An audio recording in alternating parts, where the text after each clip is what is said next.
道真的惊艳到我了。水开了，放入足量的面，把面煮熟。期间一定要记得搅拌哦。放入辣椒酱，放入生抽、陈醋，综合香菜末。有条件的宝宝可以加肉或鸡蛋，我可没这条件。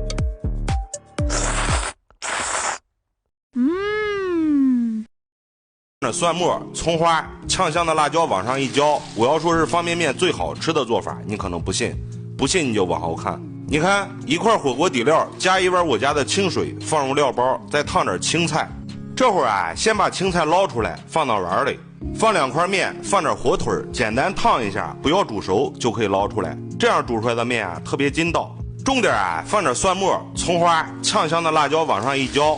这样做的泡面啊，真的比肉还香。你也该吃了，你就像我这样做，做法简单，试过后就知道有多好吃了。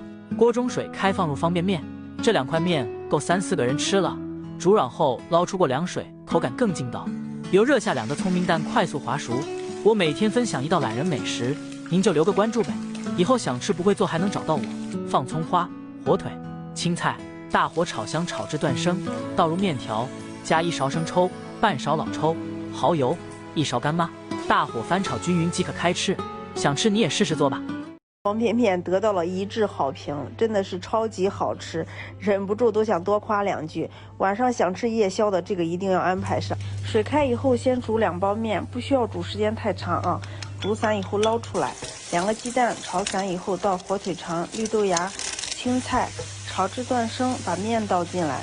调料的话就是1袋料包、1袋酱包，然后生抽、老抽、蚝油，最后再来上1勺老干妈，搅匀就可以了。真的是简单又好吃，你们赶紧去安排吧。爱妃们，本宫又解锁一个泡面的隐藏吃法——黏糊小泡面，这谁能拒绝？准备1盒泡面，拿出料包，倒入滚水，泡个2分钟，面条泡软，倒出2/3的水。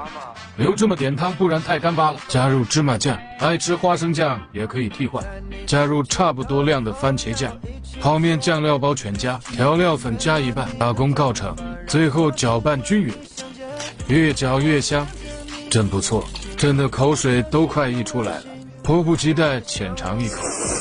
黏黏糊糊，酸酸甜甜，真的太上头了，有种不顾人死活的好吃。